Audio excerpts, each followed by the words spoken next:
liberty of editing some bits of it, so you'll forgive me for that. But he's a neuroscientist and an innovator, professor and chief scientist at the Creative Destruction Lab.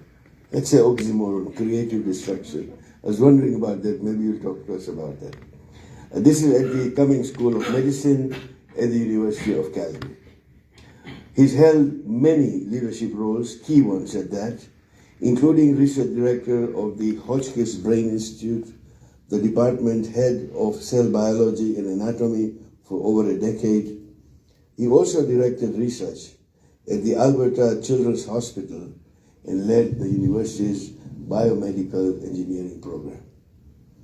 Dr. Syed's academic journey began in Pakistan, where he earned his master's from the University of Karachi in 1984. He then completed his PhD in neurophysiology at the University of Leeds in 1988. After postdoctoral training at the University of Calgary, he joined the Faculty of Medicine as an assistant professor, and since then, he has played a pivotal role in advancing neuroscience research and education. His contributions to science are indeed groundbreaking. He was the first scientist to establish communication between brain cells and a silicon chip, and we are dying to learn more about that. This breakthrough opened new possibilities for brain-controlled prosthetic devices and treatments for neurological disorders like epilepsy and depression. His research has been focused and featured in the Time magazine, the Discovery Channel, and the Globe and Mail. He was also the first to perform a single-cell brain transplant in a living animal. His work in reconstructing respiratory networks in cell culture was declared a breakthrough of the decade. Congratulations, Dr. Syed, in neuroscience. His research spans areas like biomedical engineering, genome sequencing, and neurotechnology, words that we only read in science books. We have an expert amongst us. How blessed are we to be there? Dr. Syed has received numerous national and international honors. These include the Alfred P. Sloan Fellowship, the Parker B. Francis Fellowship, and multiple awards from the Alberta Heritage Foundation for Medical Research. Excuse me for not including all those accolades, my apology. Also, the government of Pakistan has awarded him the Tamka-e-Imtiaz, the Medal of Excellence in 2016. He was also recognized among Canada's top 150 innovators during the country's 150 celebration and received the Canada 150 medal from the Senate of Canada. He is obviously, as we have just listened to, a prolific researcher with over 150 publications in top journals such as Nature, Science, and Neuron. He has secured multiple research grants from the Canadian Institute of Health Research and the Natural Sciences and Engineering Research Council of Canada. His work has influenced major scientific advancements and policy discussions. Beyond research, Dr. Syed has trained over 64 PhD and master's students and 20 postdoctoral fellows. He has delivered hundreds of invited lectures worldwide, and this may be 1001 probably. He also serves on the Scientific Advisory Board and grant panels at national and international levels. I could go on. Suffice it to say that his contribution extends to entrepreneurship. He has co-founded several biomedical startups and sits on the board of universities and charitable organizations in Canada and Pakistan. His work continues to shape the future of neuroscience and biomedical engineering. Dr. Syed's research is changing lives. As I said at the outset, if we can change lives, our purpose for which our Maker sent us here has been achieved, inshallah. His breakthroughs are paving the way for better treatment for neurological disorders. His work in brain-machine interface, and I'm dying to listen more about that, holds promise for prosthetic technology and beyond. Dr. Syed, you are a true pioneer, and we're proud that you are amongst us and one of us, that you are at the leading edge of, as we say, neuroscience and innovation. With that said, please welcome him with a loud applause. Applause or salawat, both are in. Thank you, sir.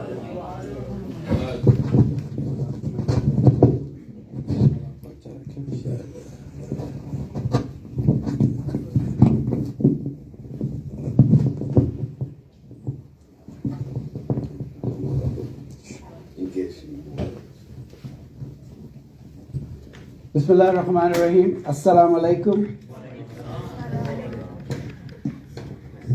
I think I had to come all the way from Calgary to learn about myself.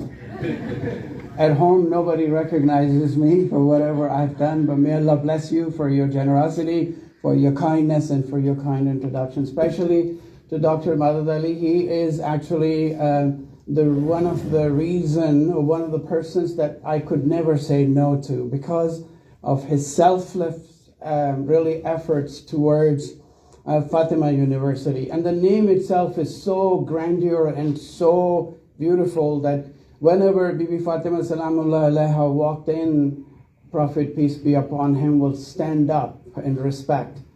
And for as long as she was sitting on his chair, the Risalat stood all that time, even up to 14 times. And this was not even granted to Imam Ali alayhi salam. He never stood up for Imam Ali. His ruling actually started after when Prophet, Bibi Fatima Salamullah Alaiha passed away. So it's really a tremendous great cause. And we also know that what Prophet said, that when you go in search of knowledge, as it was said, the angels spread their wings underneath your feet, and the birds up in the sky and fish down in the ocean ask for your salvation. And Imam Jafar Sadiq alayhi salam also, whenever he used to take class, there will be a placard at the back and it would say, an orphan is not the one whose father died, an orphan is the one who is deprived of knowledge. And he would also say that I wish to see my youth in only two conditions.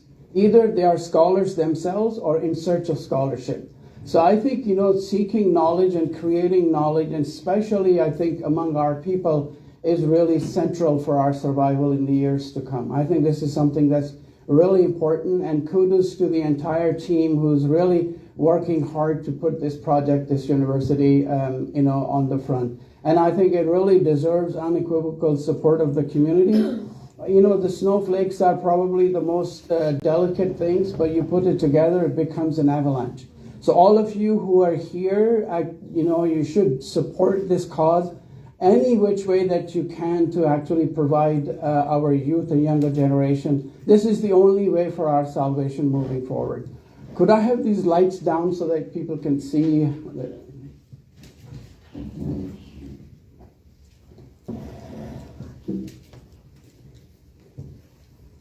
So this is what most people thought actually that will happen in the near future or soon.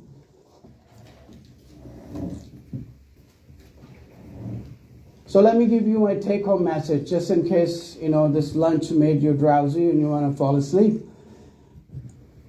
For the most part, these disruptive technology or the creative destruction lab was really meant to destroy all current way of our thinking and create new narrative and new paradigm in research and innovation. So if you're not really already, or our younger generation is not on board with these existing and upcoming disruptive technologies, we have already missed the boat. So it's really important for our younger generations to come online. The other thing I will talk about is that our brain is unique for now, right? It changes all the time and it creates a life story which is very personal, which is our own story, that cannot easily be recapitulated by machines or an AI. And I will merge both of these technologies to show you what is actually being done or what we can do at the present time. So AI has extensive utility in the healthcare sector, but still it has many, many limitations as well. And then the future of brain chip, and the machine technologies is where it's leading us, and where we're going is another important point. Will AI be a conduit to a hybrid as it's going to replace us altogether? As Elon Musk once said, that are we summoning the devil? So this is something that's really important also to think about. And my really story about this neuroscience started some time ago. There was a young girl. She was about 11 years of age. She got a little bit of cold and a flu. Parents gave her Tylenol. She didn't get better. Days went by. She was then brought into hospital, children's hospital. And immediately we took her to intensive care because her conditions were really deteriorating. Within 72 hours, she passed away. And everybody was stunned, and the family wanted to know how this young girl died and what was the really cause and the reason.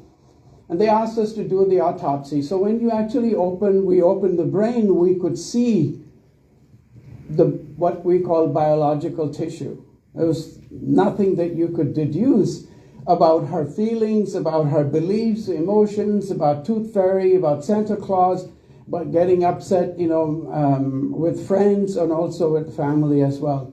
And that was really terrible. And then at that time, we said brain is, of course, biological. It's a tissue.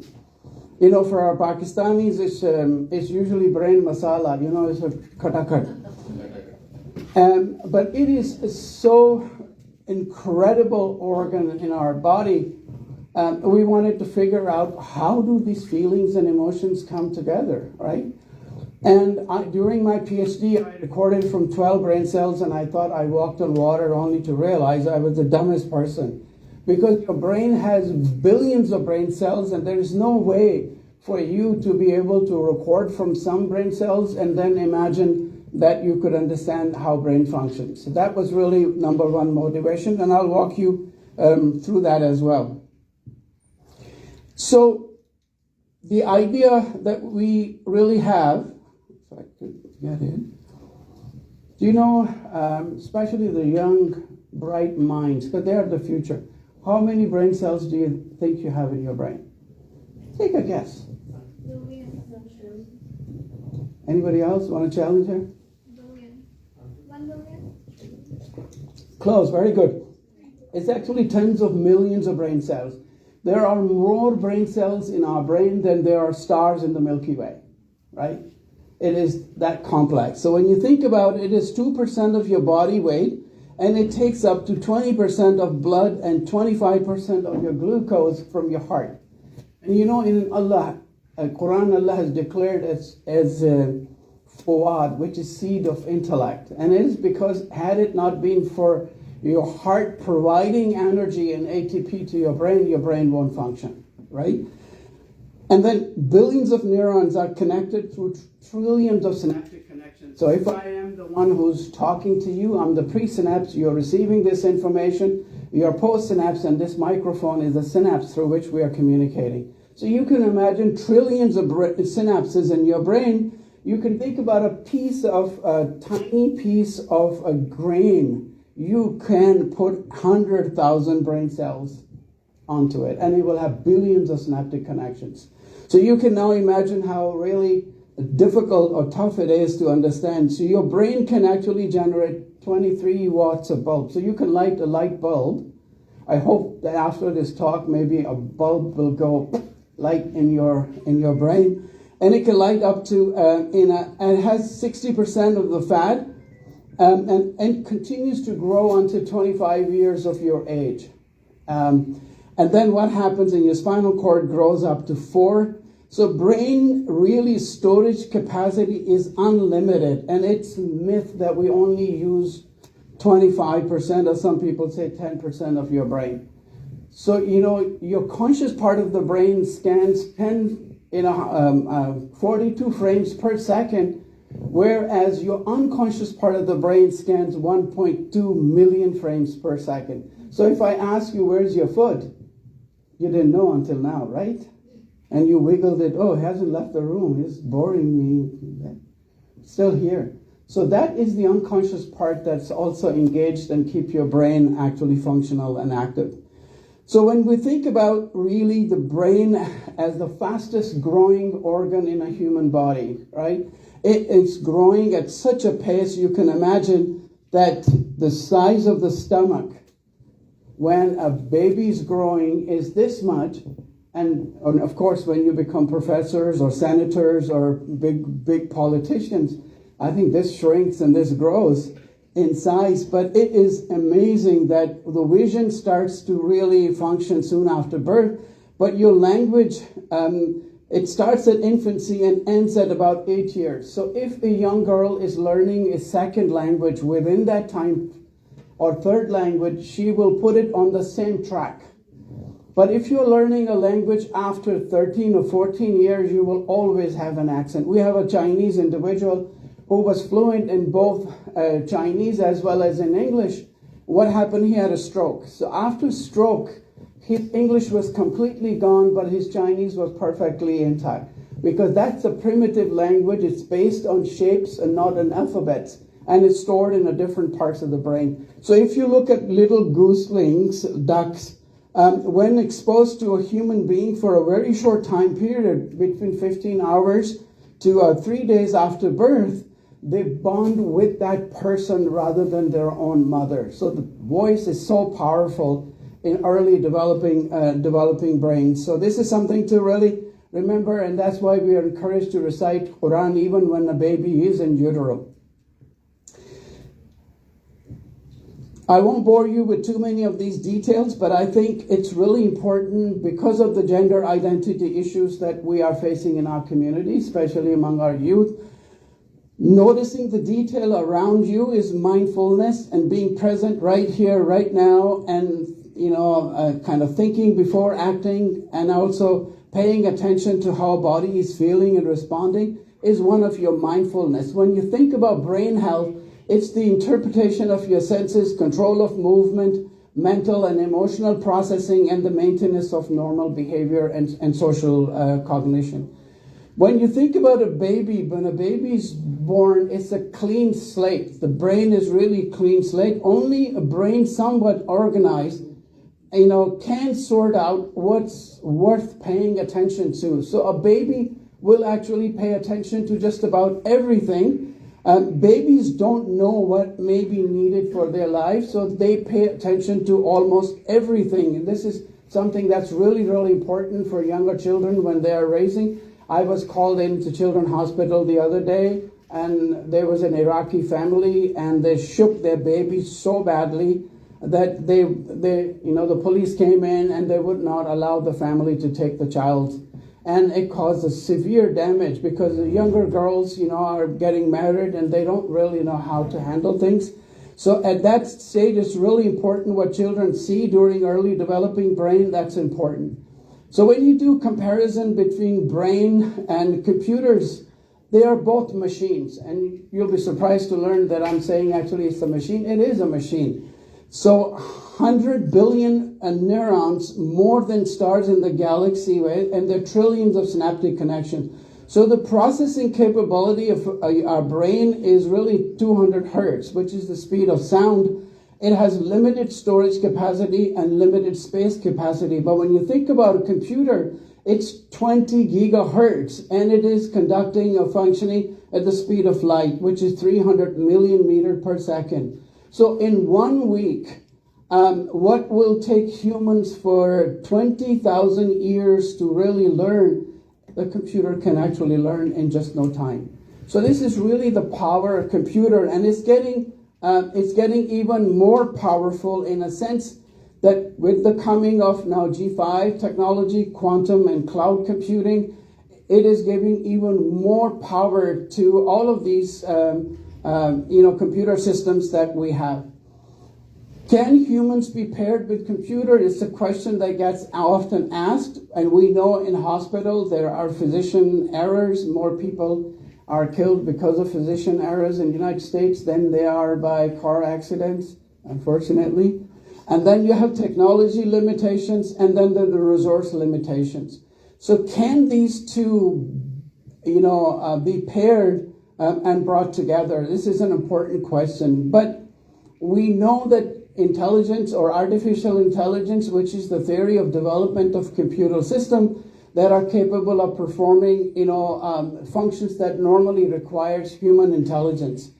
Artificial and artificial intelligence is when one machine could have the capacity of the entire human race. I was giving a talk, there were 5 Nobel laureates, and one of them is an atheist. He stood up, he said, if Google becomes almighty and all-knowing, would your God be out of job, right?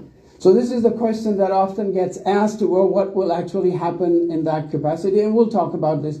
Machine learning is an application of AI that enables the system to automatically learn from experiences without human interventions. And you know the story of AlphaGo Zero, where this computer taught itself how to play this game, and it defeated every single human being on the planet.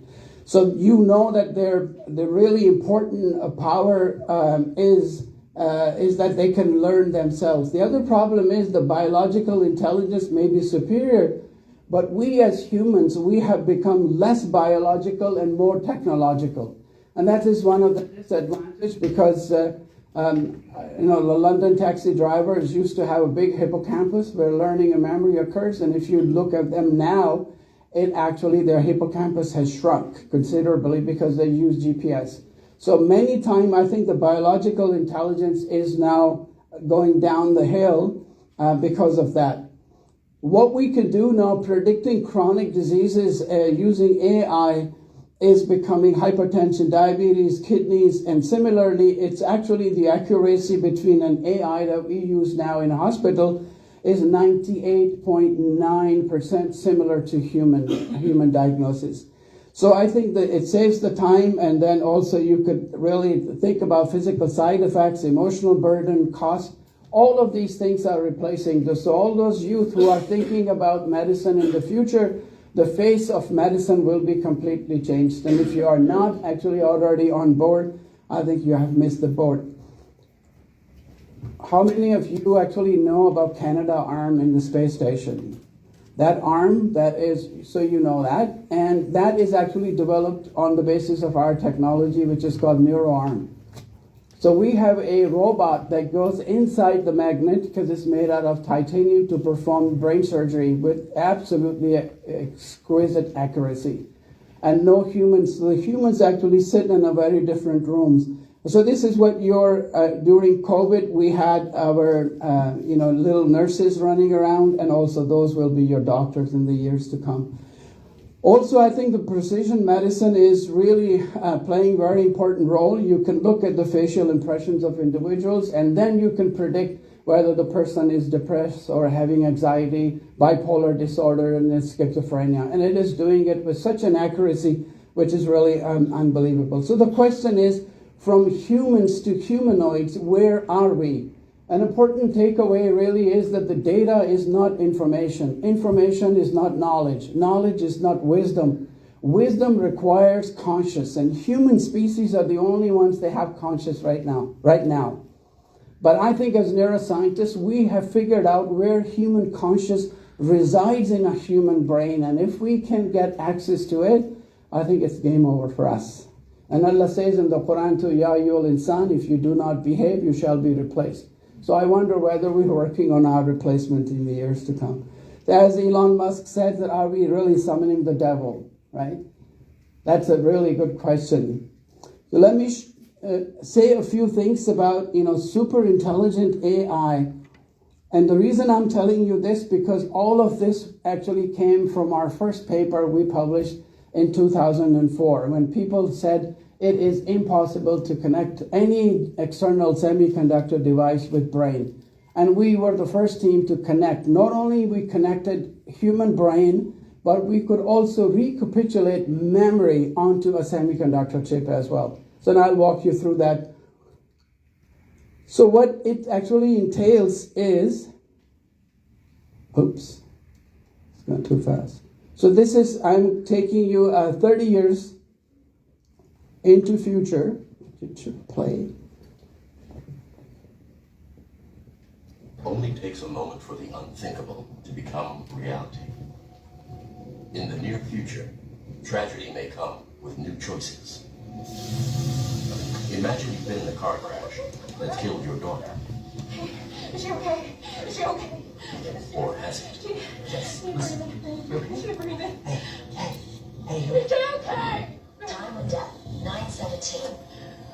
Your daughter's brain was not impacted by the accident. If you wish to scan her brain for digitization and upload, you have approximately 5 minutes. Do it. Now imagine the power you wield when you can order a digital copy of your daughter's brain. And do you know what comes next?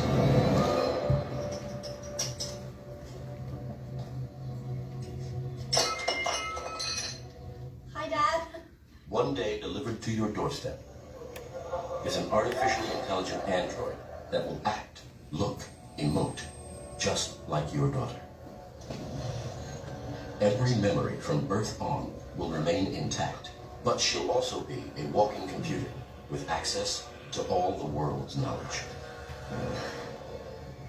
This is what your world will look like. This is the future of artificial intelligence.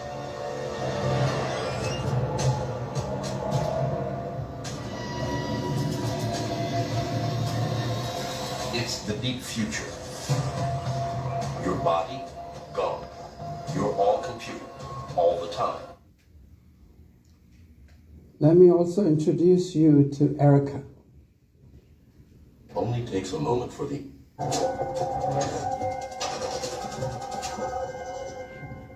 Hello there. May I ask your name? Hi there, my name's Ignacio. It's nice to meet you, Ignacio.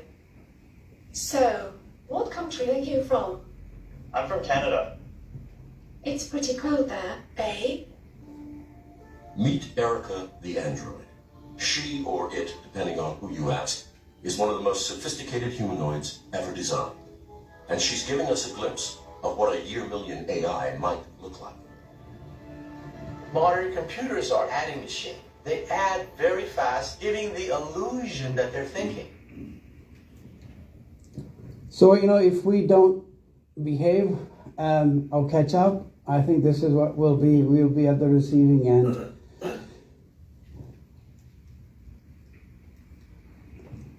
Okay, so when you think about really interfacing or making a hybrid between a human and a machine, we know that what's your story is a real innermost story. For each of us, we would have a biological story. So if you ever try to recapitulate this room and its environment, you will never be able to do it, no matter how sophisticated your devices are, because you don't know what the ambience, don't know what the light, the food, the company, the people were. So I think this is something really important, is that this is not the stage at this stage with using AI. Each of us would have a singular narrative which is continuously and also unconsciously drawn and redrawn through our perceptions, feelings, thoughts, and actions. This may also be influenced by sensory and cognitive perceptions, which are often clouded by hallucinations. So to be ourselves, we must possess, repossess, recapitulate, recollect our personal inner dramas and stories and narratives remain ourselves. We are a constellation of our sensation or perceptions. A normal person owns his personal perceptions, and this is what makes us who we really uniquely we are. And this is something that's really important to know, but will AI ever become sentient? And if it does, what would our world be like? Do you know what time it is? So that was not my question, right? So you have to say either I do or I don't. And if the chair would say to me, do you know what time it is? I would imagine that I have gone over my time, right? And if I'm driving home, my wife calls me and says, Naweed, do you know what time it is? I know somebody gonna get hurt real bad. I knew that would be me. But if I'm seeing a person who has cognitive dysfunction, you ask them the question, you know that it means actually very different. So that language part has not really been recapitulated by AI as yet, right? So this is one of the major things that, but they can actually see the unseen, they can hear the unheard, and they can also now reproduce themselves. They don't need humans to make them. And some of the things that won't share that is actually really happening, and also in my lab too, because फिर मौलवियों के फतवे आ जाएंगे. So are we really reaching the point of singularity? The important thing is that to be able to do all human cognition perception, we need to be able to tap into information processing capabilities of a human brain.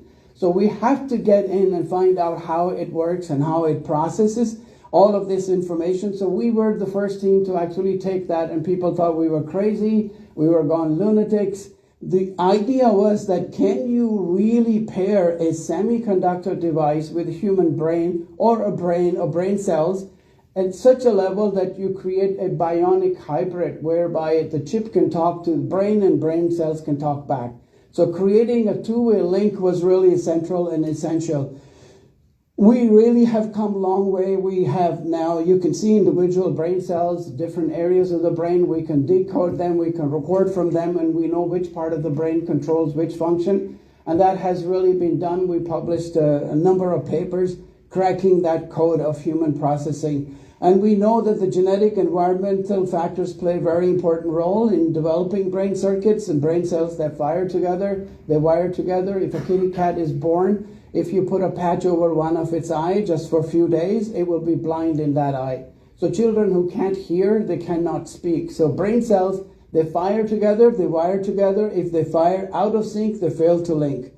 So the idea was that how can we really tap into information processing capabilities of your brain by interfacing it with a semiconductor device or a chip. So you know that we are natural cyborg. Brain plasticity allow us to really attach to everything. I'm connected to this remote, it's connected to that, it's connected to the, and then connected to service. So we naturally connect with these devices, and our brain reconfigure itself in response to any input that it receives. It is far more open system than you can ever imagine, and it survives in the ever-changing environment as well. The other important thing to really remember is that our brain is not that smart as you might think, right? It can easily be fooled. And you know what happens during elections, with due respect. Everybody can be fooled. This is how brain can be manipulated. Now, this young man has been asked to pay attention onto this rubber hand. He can't see his own left hand, but he's asked to focus on the rubber hand. And you can do this experiment at home too, especially youngsters.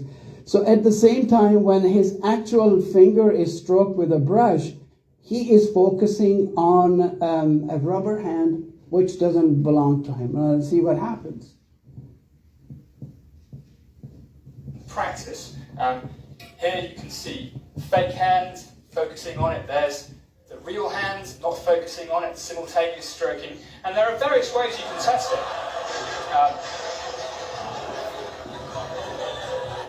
See, his mind begins to think actually the rubber hand is his own hand.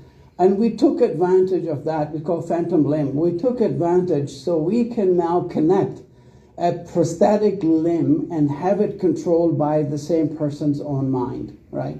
So you can actually fool the human brain as you like.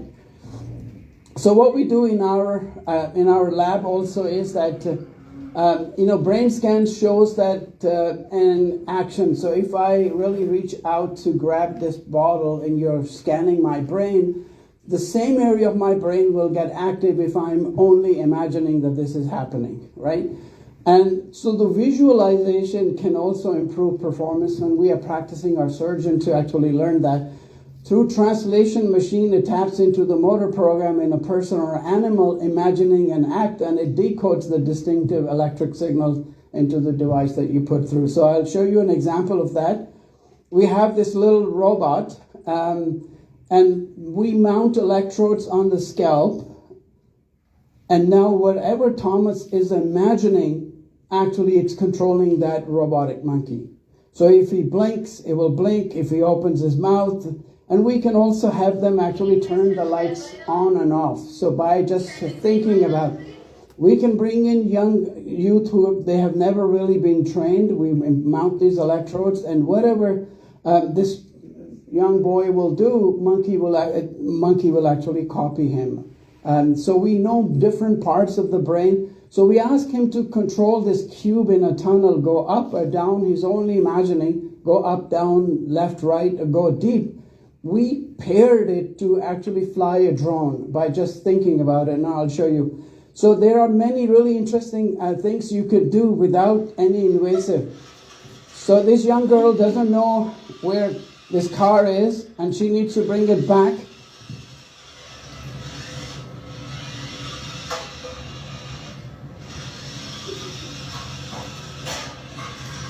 So she had a crash. And then we have some trained graduate students. They can drive the same car with exquisite accuracy, and I think it's probably equivalent to Tesla or Google car. So he's only imagining at this stage to be able to actually control. And then what we can also do is that pair it with a drone. So the person has electrodes mounted on the scalp, and the drone's geoposition is also being relayed to the electrodes. And so we can fly this drone inside by just mind control and navigate it through the entire sensitive terrain within our own lab, and then land it actually safely.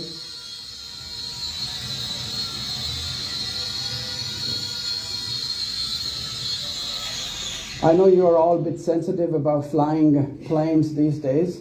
When I showed this in Pakistan, one of the army captains stood up and he says, "Sir, ye to koi badi baat nahi, hamare mulk mein bagair license ke jahaz udate hain." So he got told off by the captain. So the idea really is that we can also use this real virtual reality and augmented reality approach to be able to do people who have post-traumatic stress disorder to actually reconfigure their brain by giving them a much better outcome using this approach. So I think these technologies are really coming in for psychotherapies and also for many people who have mental health related issues, bipolar disorder, schizophrenia, and you can reprogram the brain because it's so plastic. So the idea of brain chip interfacing was that can we really get a brain outside the brain and grow brain cells in an environment where they will grow just like normal brain cells. We developed this incubator that allows us to keep the brain cells alive for these days to weeks. And we have to go through multiple steps. And this is why it's important for Fatima University to have interdisciplinary people. They can all work together. And the idea is that you need chemical engineers to help you develop a substrate which is biocompatible. You need electrical engineers. You also need the neuroscientists. Everybody really needs to come. And when I saw this, I just about passed out. I was so excited because these brain cells were growing on the semiconductor chip, and one cell will say to the other one, "Bhai sahab, kahan se aaye hain? Hyderabad se hain." So they will actually communicate, and we could decode the language as to what language they are using to choose their partner and connect. And that was really a major breakthrough. We could then create a network. Now we are working with Air Canada to create a flight simulator that is based on the rat brain cells. Because when your plane takes off, it's an autopilot. And we get that autopilot format and we program our chip and these brain cells to fire in those coordinates, and it can fly that aircraft and land it from New York to Calgary. So the idea is that these brain cells, when they are growing on these chips, they will actually let us, provide us information that's really needed in terms of connectivity, how brain cells connect, and what happens when they do not connect. You can see how quickly that brain cell reached out to its partner. We can record from large networks of neurons using our chips, up to 100,000 brain cells. And also we can take a brain slice out of, and pair it with our 3D electrodes and we can record spontaneously occurring seizures in an isolated brain tissue. But you would say that these are still brain cells that are in contact with chip. But what about brain is three-dimensional? What about other parts of the brain? We develop another technique which we call photoconductive stimulation. We grow these brain cells in silicon wafers, and we load them up with a fluorescent dye, and then we fire a single laser through the microscope. And if you fire that, what you find is that the entire brain cells network really lights up at a single brain cell level. I never thought I'd live long enough to see this. So this has really brought the tears. So now you have the ability to really monitor hundreds and thousands and millions of brain cells. You put it all together. You have really now the ability to be able to record from a huge, large networks of brain cells and their activity. I won't bore you with this. It's a little bit technical, but we can also monitor the brain activity of autistic children as to how their brain functions and how they get the sensory overload, which triggers seizures in their brains. I won't bore you with this. But you can see this monkey has no arm.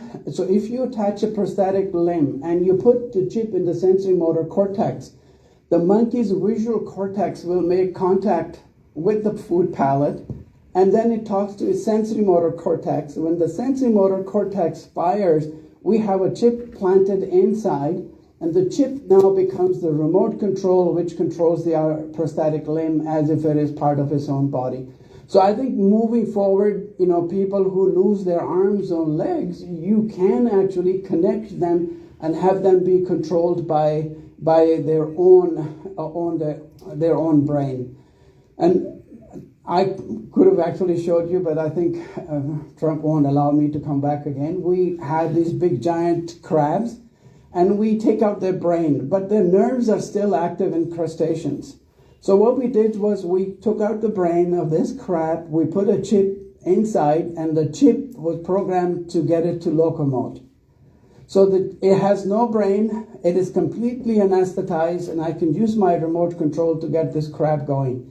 And then we can put one chip in one crab and the other in the other one. This one moves, the other one moves as well. So you have now the ability to actually manipulate and control brain at that level, only to realize my ignorance, because we had the press conference and everybody was there, and the crab started to shoot and it moves and it went to the edge of the table, and so we did not put in the haptics. The sensor whereby when it touches this empty surface, it just pulls back. We have corrected that. He's living happily, Hermit the crab. So the idea was that first we wanted to bring it to clinical application where seizure detection wirelessly, children who don't respond to drugs, they have to go through surgery. A surgeon will open up their brain, they plant electrodes, surface electrodes, and then the child stays in the hospital for 10 days, 30-foot cable attached. And they still cannot really precisely pick where seizures are coming from. We put together our team of surgeons as well as electrical engineers, and we open up the skull. The idea normally happens is that you have these electrodes all around the scalp, and if a seizure occurs at 29 or 30, surgeon will go and try to remove that part. But surgeon is never certain. They may end up removing, 22, 20. So there is a loss of function for those children.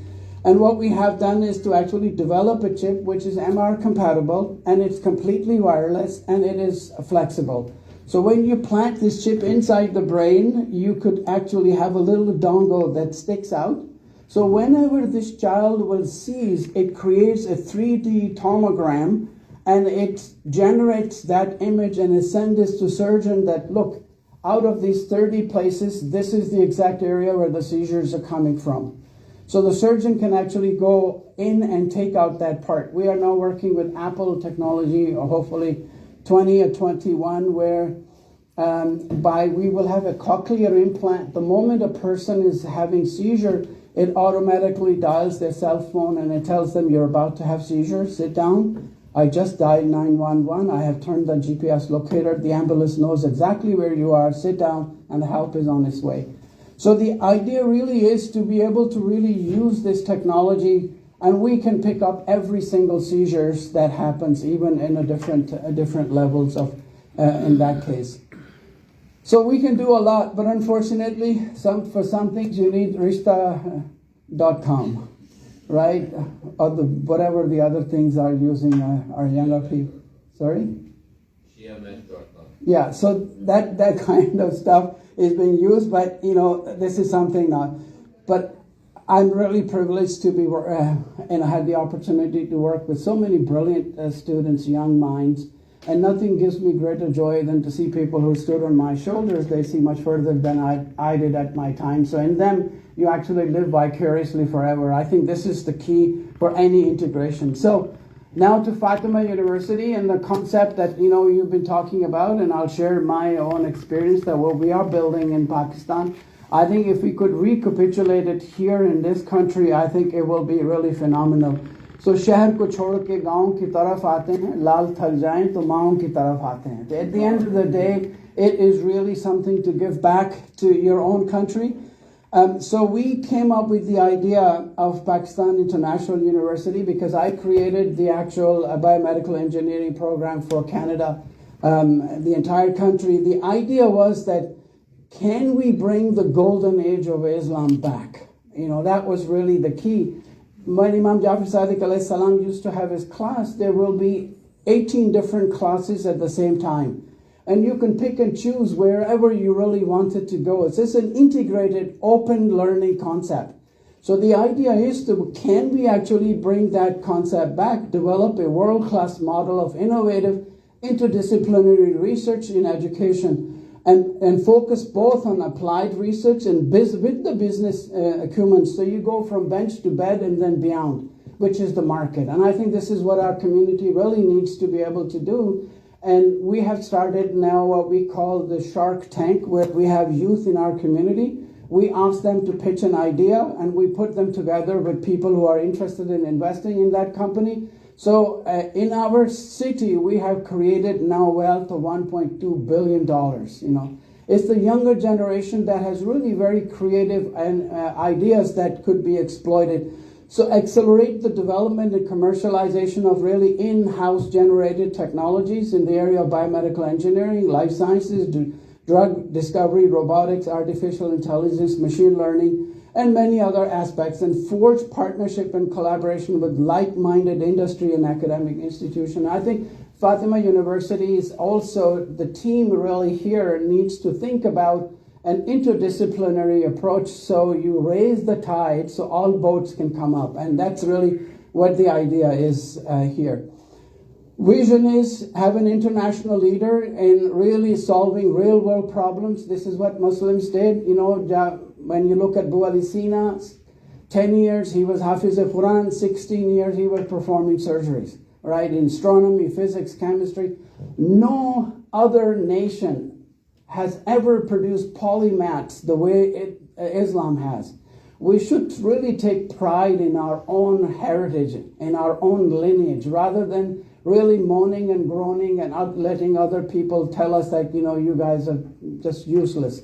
I think it's just something really important. When the West was in dark ages, we were performing cataract surgery 600 years before Europe, and we knew human anatomy 1,000 years before Europe. So I think we need to empower a younger generation to be proud of who they are. So mission is to really establish Pakistan as an international hub for early benchmark research. So I won't bore you with the details. I'll share with Dr. Ali. But the idea was we purchased a 70-acre land in Islamabad. It's Murray Expressway. And the idea is to really, and this land, which is really beautiful landscape surrounded by mountains and very nice scenery, to create a one-stop shop, which we call Knowledge Mall, which is one entry.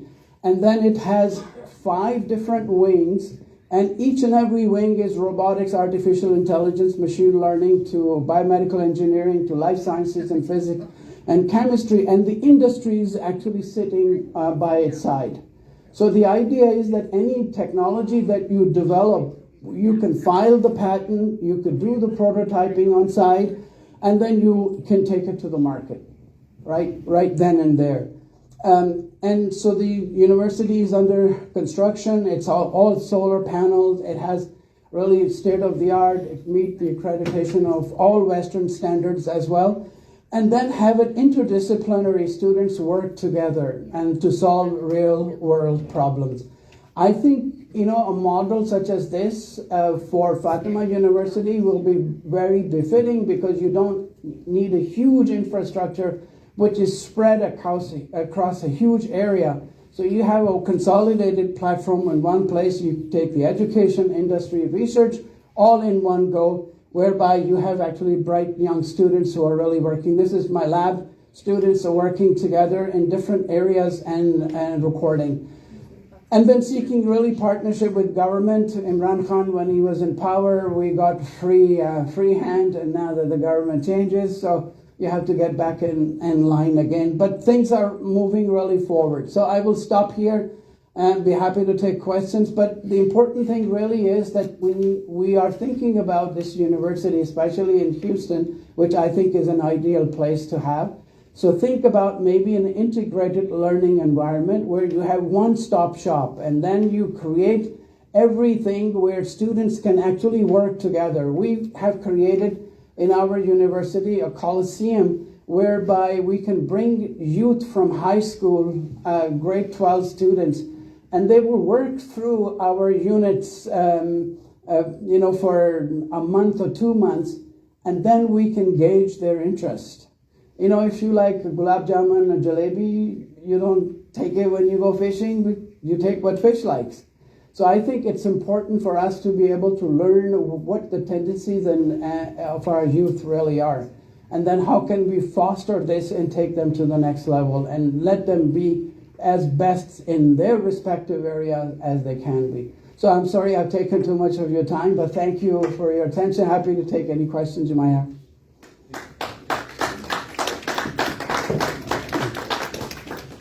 So much, Dr. Syed. That was absolutely amazing to listen and to really try and imagine where the world is going. So we truly appreciate your sharing your wisdom and your knowledge with us, which is what the USC Center stands for. Try and create that level of interest to say, this is what we call creative thinking. And you will see the results. So we're proud to have you as part of our community. I'll open this up for Q&A. It will probably take about 20 minutes before I believe Dr. Lunch will be served after this. So make those questions quick. No statements, no questions. So, go ahead. Can you please, Doctor, refer about the fishes prepared for the ship and then they were swimming towards you? I saw it in the demonstration meeting. So what Dr. Malak has promised us was that you will go back to the era of Nabi Sulaiman, that we'll be able to talk to animals. That's what we're waiting for. Yeah. So, even in Prophet Sulaiman alayhi salam, we, at that time, the two ants were talking, and they said, Sulaiman is coming, and get in, find shelter lest we get crushed. Hazrat Sulaiman alayhi salam heard this, right? And he smiled. And we now know that even ants communicate. In their appendages they have in the abdomen, they actually rub around to create a language. And I can tell you one thing, but I hope it never goes out of this room, because otherwise I will be in a big, big trouble. We, if you could please, we were planting our chip and we were using cadavers. So we asked for a body so we can actually practice planting the chip. And they said, okay, we have a gentleman who died 2 weeks ago, body's in the cold storage, we can send it. I said, look, it's too cumbersome to carry the body, just send us the head. So they severed the head, they sent it to us, and we had the whole team. We just called Port Blue, everybody was there, and we were planting chip inside. And I had the control, and I was in the corner when surgeon was planting the chip. And whenever we were talking, the auditory cortex discharged. So hamare kehte hain ye talqeen, when you do the talqeen, the person is dead, is not listening. Actually, he or she is listening. Right? So in all of our aspects of our deen, there are many things that are actually now becoming reality. You know, birth of Hazrat Isa alayhi salam is the first experiment of human cloning, right? So every aspect that you see in the Quran is actually recapitulated, but I tell people don't search for science in the Quran, look for signs in Quran. Because science itself is contingent upon those signs as well. So I think it's really important, and we could really plant these chips in many different animals, in the rats, we could train the rat actually to do things that you can't imagine. The same thing is the fish. When we planted this, and we call the fish actually comes to you. They listens to you because you have been tuned and programmed them to listen to the same vocal frequency. And this is what Imam Jafar Sadiq alayhi salam has also said. The air is actually a canvas upon which your sound writes the text. So a time will come whereby we will be able to recapitulate everything that has been said, and then the truth will come forth. So I think there are many examples. The crab was one. I could have actually brought some crabs, but then your Homeland Security would have said, oh, maybe I'm smuggling. Yes, go ahead, please. First thing is thank you so much for the great presentation, including tutorial and the basic idea. I was invited to give a keynote in 2012 in Japan, and I gave a presentation which is already there on the augmented reality. Basically, it's there. What I was looking for is basically